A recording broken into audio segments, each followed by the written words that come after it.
So I've been away for the last several days, and I'm sorry about that, but I did get away with the wife for an early anniversary. Then we also went and saw one of our best friends get engaged. So I've been pretty busy. But during that time, I've had a lot of conversations with people about college football. And one question that got asked a lot last weekend was who needs to win a national championship more, Georgia or Ohio State? Because those are usually the two favorites to hoist up the national title down in Atlanta, and also are the preseason favorites, not only in their conference, but also going back and forth with the #1 ranking. So I figured today, let's just go ahead and break that down. But real quickly, if you're new to the channel, what's up? My name is Cole Thompson, and I talk college football daily. So if this is the type of content you enjoy, make sure that you hit subscribe and the ring notification down below. That way you don't miss a single episode of Just Saying It, because we're talking college football almost every single day. Make sure that also you're following me on all the social media channels, TikTok, Facebook, Instagram, Twitter, at Mr. Cole Thompson. It's the exact same as my YouTube handle. So when you hit like here, go hit subscribe over there. Make sure that also you tell your friends, family, mortal enemies, best of bros, Georgia fans, Ohio State fans, college football aficionados in general about this channel, because we're on the race to become the #1 YouTube show talking about our favorite sport and the #1 college football community. And most importantly, make sure that if you want to be a part of the Mailbag Mondays, have an off question that you want turned into a video, email me, colethompsonwriting@gmail.com, or slide in the DMs on Twitter. Who needs a natty more, Georgia or Ohio State? This feels like a pretty easy answer. It's Ohio State. It's 100% Ohio State. I'll go into the reason why Georgia should be looking to win a national championship, but Ohio State has been building and brewing and bubbling over for the last few years, knowing that the expectations set by Ryan Day weren't good enough. And it all comes down to one thing: the Michigan game. The Michigan game. The reason why rivalries are so potent in our sport, and the reason why I can't stand people like Colin Cowherd saying, rid yourself of out-of-conference rivalries and don't care about the games that truly are reasons we fell in love with college football, is because of these games mean more to some fans than the playoff, than a playoff win, than even a national championship. Because if you beat your rival, that's bragging rights for the next 12 months. And you get to go ahead and continue to bring this up every single time that somebody tries to gawk at Spock and call you out. Now you get to use this to your advantage. But Ohio State hasn't been able to do it. 3 straight years. The last time that happened was in the 1990s. They've dominated the competition. And underneath Jim Tressel, underneath Urban Meyer, even Ryan Day at the very beginning was starting to find his hitch. But now it's about getting over that hump. And they have the roster to do so. They terrorized the transfer portal. I mean, if you really break down what they did this past year, you could say an atom bomb has exploded in the Big Ten, and they are laying waste to everybody else. Because you got the #1 defensive player in Caleb Downs, who might be a top 5 defensive player in college football. I won't say he's #1, but he certainly is at least in the top 10. You brought in a quarterback that might fit your system better in Will Howard, and you brought in a new offensive coordinator that was an upgrade over the guy that initially you hired in Bill O'Brien with Chip Kelly, who would have been a head coach in the Big Ten not to begin with. You landed the #1 recruit in the country in Jeremiah Smith. You also had one of the best quarterback transfers to come on in, who was initially a recruit at Alabama in Julian Saying, plus Aaron Nolan is there. You also still have Carnell Tate, and you brought back almost the entire group. It's like a reunion from a 2000 show that we all have been waiting for, residing at Ohio Stadium. That's the reason why. And I haven't even touched on other guys that you added in, like Quinshawn Judkins or countless other defensive linemen. You brought in names this offseason that were beneficial to you, both as recruits and on the transfer portal. And your schedule is extremely manageable. You know you have Michigan at home this year. So the hostile environment of the Big House is not going to be a big factor for you.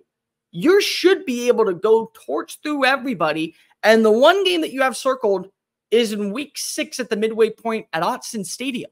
Like, that's the game. That's it. When you look at Ohio State, besides that, where is the flaw? Nebraska at home, Penn State on the road. You've handled business against them before. Indiana, Northwestern, Purdue, those aren't games that you're worried about.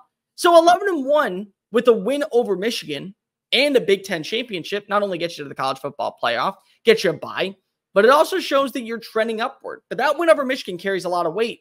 And if you don't beat Michigan and you don't win the national championship with all these pieces coming back, then what's else there to blame? because you can't say the players that you didn't have the talent, because you have basically the most returning production of any legit contender this year.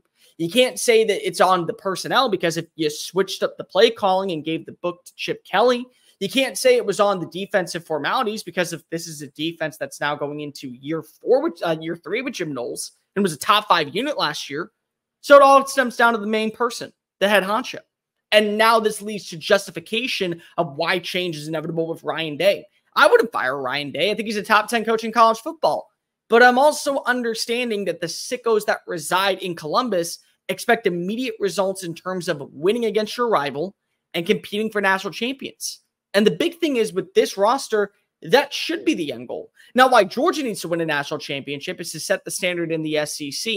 As much change is coming to the Big Ten with 4 new programs joining in Washington and UCLA and USC and Oregon, you got 2 head honchos and big-time targets joining the SEC in Oklahoma and Texas.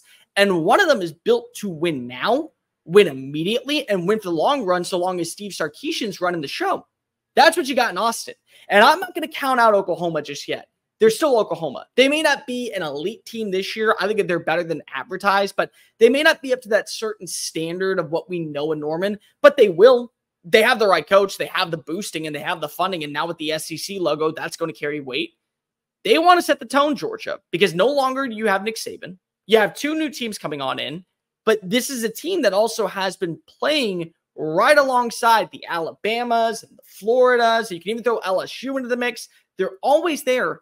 Now it's time for them to be the front runners, for them to be the standard that's set, where Alabama takes a second seat, where Texas is in the back row, where you have way, way, way back there, Florida and LSU just wondering, hey, what can we do to go ahead and get an advantage? That's what you have this upcoming season in Georgia. And for me, when you look at what Georgia did this offseason, it was like a guy that put all of his chips into the pile, knowing that he was playing blackjack, and he hits 21, and then he says, let it ride. He hits 21 again, and he says, let it ride. He goes and gets a 20, and the dealer breaks. Because if all they did was replace talent that they didn't need to really worry about replacing with high-profile names, whether it be on the recruiting trail or in the transfer portal. Yeah, losing Brock Bowers stinks. Losing Ladd McConkey is awful. But you bring in Colby Young, a really good slot receiver that is pristine as a route runner.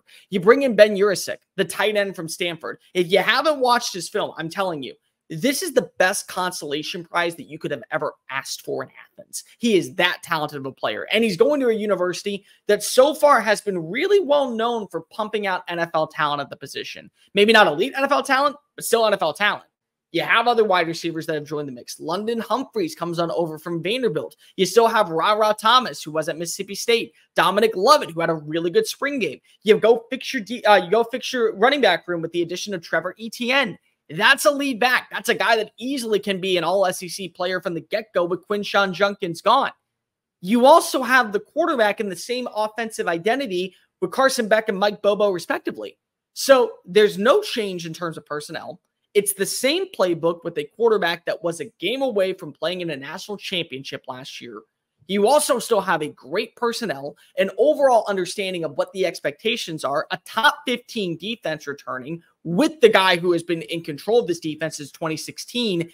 And you also have a manageable schedule. Like, yeah, is there going to be some games that you can say are certainly going to come down to the wire and Georgia's going to have to earn their right to play in Atlanta? Yeah. Does that really worry you when you know what the standard is and what the expectations are? No, and it shouldn't. It shouldn't even be close to being a thing. So I look at these 2 programs. Georgia, they're going to be fine.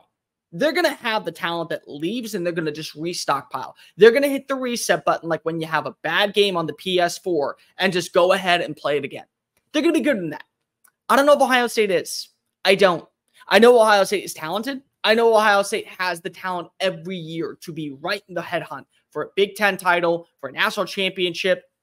But when you return Denzel Burke, Tyleik Williams, JT Tuimoloau, Jack Sawyer, Donovan Jackson, and the list goes on and on and on and on. You have a good young recruiting class that are already making headlines for themselves like Jeremiah Smith. You have a good quarterback room to where one of the 5 has to be the answer. There's really no excuse. There's none. I have Ohio State as my number 1 team because of this team is so damn well built that the flaws that we're talking about will only be internal. They will only be because if they don't get on the same page. And that might be a thing. It could. But at the same time, when you look at what Ohio State is and what they should be, they correlate with each other almost perfectly at this point. They're a roster that absolutely can and should win a national title. Georgia should. Georgia can. But if you're asking me which one needs it, it's easily Ohio State. Ohio State has to win the championship. Because if not, all bets are off on the future of what entails in Columbus, Ohio. But let me know in the comment section down below who needs to win the national championship more. Georgia, Ohio State, which team do you feel like has a better advantage of going to the national championship this year? Make sure that also you like, rate, review, subscribe to the channel, hit the ring notification. That way you don't miss a single episode of just saying it. Follow me on all the social media channels at Mr. Cole Thompson. It's the exact same as my YouTube handle, so hit subscribe on both. Make sure that also you're checking out all of my other great work found on this app. Make sure that also that you are following me. Make sure that also you tell your friends, family, mortal enemies, best of bros, and college football aficionado fans everywhere about this channel. I'm Cole Thompson. Until next time, folks, peace. Hey, you made it to the end of the video. That's awesome. Thank you so much. But before you leave, make sure that you hit subscribe. And if you want to check out any of our other great work, make sure you click on one of the videos here. Am I pointing at the right spot? I'm not entirely sure. I'm really not.